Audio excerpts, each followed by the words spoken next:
इसके बाद हमें नेक्स्ट मॉर्निंग के सीन को दिखाया जाता है, जहाँ पे जो ड्यूक होता है वो नोटिस करता है कि जो एलिस है वो पहले से थोड़ी बदल गई होती है। और फिर वो नोटिस करता है कि जो एलिस है वो थोड़ा थोड़ा इसे अवॉइड करने लगा था, जिसके कारण जो ड्यूक है वो थोड़ा शेड होता है। और इसकी कुछ देर बाद वो रोब को कहता है कि मैं चाहता हूँ कि तुम एलिस के जो फोरहेड है वहाँ पे टच करो, अब देखो कि उसे बुखार है क्या नहीं। और हम देखते हैं कि जो एलिस है उसे बहुत तेज़ बुखार हो गया होता है। और तब एलिस होती है, वो कहती है कि मुझे लगता है कि मेरा जो बुखार है इससे मुझे कुछ नहीं होगा, इसलिए मैंने सोचा है कि मैं काम करूँगी। लेकिन हम देखते हैं कि जो ड्यूक होता है वो एलिस को कहती है कि तुम अभी रेस्ट कर सकते हो। इसके बाद हम नेक्स्ट रात के सीन को देखते हैं, जहाँ पे जो एलिस होती है और ड्यूक के जो बेड है इसे रेडी करती है। तब एलिस कहती है कि मुझे रोब ने कहा था कि इस एरिया पे बर्फ़ गिरने वाला है कल। और ये सुनने के बाद जो ड्यूक होता है वो थोड़ा खुश होता है। इसके बाद हम नेक्स्ट मॉर्निंग के सीन को देखते हैं, जहाँ पे जो एलिस और ड्यूक होते हैं ये जब अपने मैंशन के बाहर पहुँचते हैं, ये देखते हैं चारों ओर बर्फ़ से ही ढका हुआ होता है। और फिर हम देखते हैं कि ये तीनों मिलके इस बर्फ़ से खेल रहे होते हैं। और फिर ये सारे लोग बहुत ज़्यादा इंजॉय करते हैं। इसके कुछ देर बाद हम देखते हैं कि जब एलिस जब मैंशन के अंदर पहुंच जाती है, तब वो नोटिस करती है कि उसका जो इयररिंग होता है वो गुम हो गया होता है।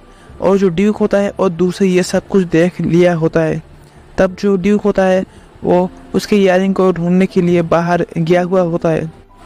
और हम देखते हैं कि जब ड्यूक उस बर्फ़ को हटा रहा होता है, तब अचानक से एक बर्फ़ का टुकड़ा इसके ऊपर गिर जाता है, जिसके कारण जो ड्यूक होता है वो बहुत ज़्यादा थक जाता है और फिर वो उठ नहीं पाता है।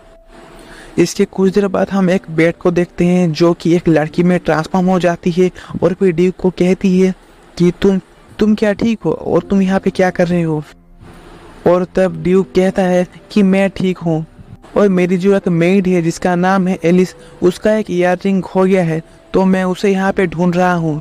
और हम देखते हैं कि जो ड्यूक है वो बहुत ज़्यादा मुश्किल के साथ यहाँ पे ढूंढ रहा होता है और अचानक से ही गिर जाता है। जिसके बाद जो कप होती है, मतलब ये एक विच है, वो अपने पावर की मदद से यहाँ पे सारे बर्फ़ को हटा देती है। जिसके बाद जो ड्यूक है उसे पता चल गया होता है कि ये एक विच है और इसने इसकी मदद की होती है। और तब ड्यूक कप से कहता है, क्या तुम मेरे कर्ज को ठीक कर सकते हो। और तब जो कप होता है वो कहती है कि नहीं, मैं ऐसा नहीं कर सकता हूँ क्योंकि ये कर्ज मुझसे पावरफुल है।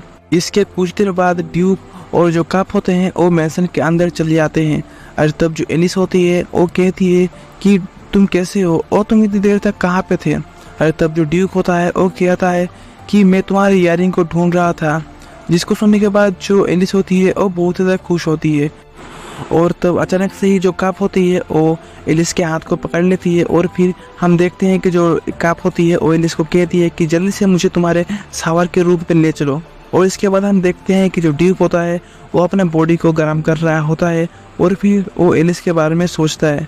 इसके अगले सीन में हम देखते हैं कि जो कप होती है वो बहुत सारे खाना को खा लेती है। जिसके बाद कि वो कहती है कि मैंने लगभग 2 दिन से कुछ नहीं खाया है और मेरा एक दोस्त था, मैं उसके साथ यहाँ पे आई थी लेकिन वो कहीं पे गुम हो चुका है। और इसके बाद जो हम देखते हैं कि एलिस होती है वो इसके लिए एक स्पेशल सा खाना को ले आती है, जिसको खाने के बाद ये बहुत ही ज़्यादा खुश होती है। और फिर कप कहती है, तुम मेरे बारे में क्या जानना चाहते हो, बोलो। और तब जो ड्यूक होता है वो कहता है कि क्या तुम जानते हो कि मेरा जो कर्ज है इसे तुम कैसे तोड़ सकते हो और किसने मुझे ये कर्ज दिया है। और तब जो कप होती है वो कहती है कि मैं इस कर्ज को नहीं तोड़ सकती हूँ। इसके बाद जो कप होती है ये अपने बारे में बताती है, जैसे कि ये एक हाफ ह्यूमन और हाफ विच है क्योंकि इसके डैड एक इंसान थे इसलिए। और ये कहती है कि इसके पेरेंट्स को और इसके फ्रेंड के पेरेंट्स को भी हंटर ने मार दिया होता है, जिसके कारण ये दोनों बहुत ज़्यादा सैड होते हैं। और हम देखते हैं कि जो कप होता है वो कहती है कि मैं जब भी किसी प्रॉब्लम में पड़ती हूँ, मतलब मुझे कोई डिसीजन लेना होता है, तब मेरा जो फ्रेंड होता है वो मेरी मदद करता है। और तब जो ड्यूक होता है वो इसे कहता है कि मुझे लगता है कि तुम अपने दोस्त को बहुत ज़्यादा पसंद करते हो। ये सुनने के बाद कप को कुछ हो जाता है और फिर वो वहाँ से चली जाती है। इसके बाद हमें नेक्स्ट मॉर्निंग के सीन को दिखाया जाता है, जहाँ पे जो एलिस होती है वो अपने मेंशन के बाहर पे ड्यूक के पुतले को देख रही होती है और वो अपने पास्ट के बारे में सोचती है। जहाँ पे हम देखते हैं कि बहुत सारे जो नोबेल बंदे होते हैं वो एलिस के ऊपर बर्फ़ फेंकते हैं और चले जाते हैं। जिसके बाद जो ड्यूक होता है वो वहाँ पे पहुँच जाता है और वो एलिस से माफ़ी मांगते हैं और कहता है कि मुझे माफ़ कर देना कि मेरे फ्रेंड ने तुम्हारे साथ ये बर्ताव किया है। और फिर ड्यूक कहता है कि तुम एकदम से स्नो फेरी की तरह दिख रही हो। और इसके बाद हम प्रेजेंट में देखते हैं कि जो ड्यूक होता है वो एलिस को ढूंढ रहा होता है और जो ड्यूक होता है वो एलिस को कहता है क्या तुम्हें कुछ हुआ है, तुम्हें ठंड लग सकती है, चलो घर पे चलो। और ये कहते ही ये दोनों घर पे जाते हैं। और तब ड्यूक सोचता है कि जब जब एलिस मेरे पास रहती है तब तब मुझे क्या हो जाता है, क्या ये सच में प्यार है, क्या मैं उससे सच में प्यार करता हूँ। और मेरा दिल सच में बहुत जोर से उससे धड़कने लगता है। इसके बाद हमें अगले दिन के सीन को दिखाया जाता है जहाँ पे जो ड्यूक है वो एलिस को कहता है क्या तुम अपने कपड़े को क्लियर नहीं करते हो क्योंकि तुम हर रोज़ एक ही टाइप के ड्रेसेस को पहनती हो।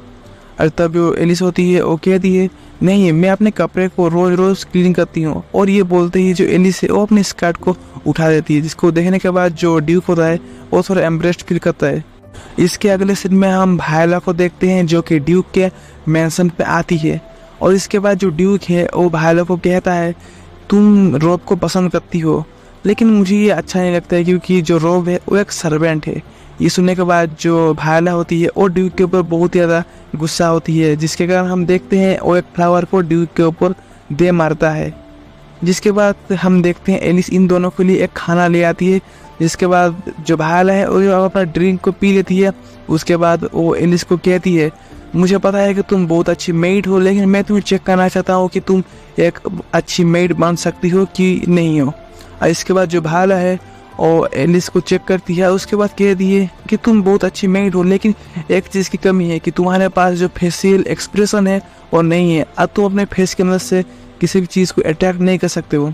और इसके बाद हम देखते हैं कि जो वायोला है वो एलिस को ट्रेनिंग देती है कि किस तरीके से अपने फेशियल एक्सप्रेशन को वो ठीक कर सकती है।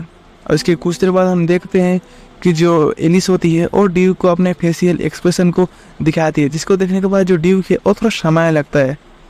और इसके कुछ देर बाद हम जानते हैं कि वहाँ पे रॉब पहुँच जाता है और रॉब वायोला को कहता है कि तुम्हारा जो बॉडीगार्ड है वो तुम्हें बोल रहा है कि तुम्हारे अभी जाने का टाइम हो चुका है।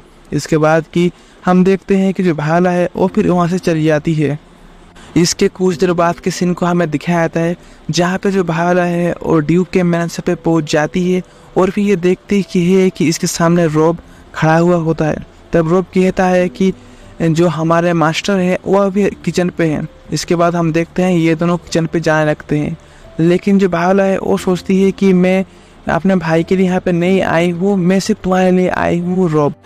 इसके बाद ये दोनों जैसे ही किचन पे पहुंच जाते हैं ये दोनों देखते हैं कि जो एलिस होती है और ड्यूक को खाना खिला रही होती है।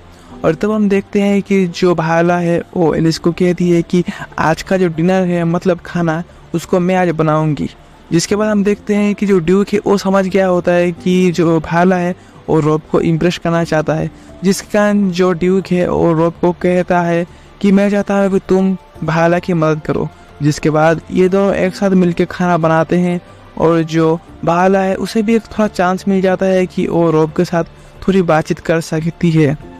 और हम देखते हैं कि जो रॉब है वो बहुत ही अच्छे तरीके से एक ब्रेड के लिए एक रोटी को बनाता है जो कि देखने में बहुत ही ज़्यादा अच्छा होता है। इसके कुछ देर बाद के सीन को हमें दिखाया जाता है जहाँ पे जो वायोला है वो जब अपने घर की ओर जा रही होती है तब जो रॉब होता है वो उसे बहुत सारे ब्रेड देती है।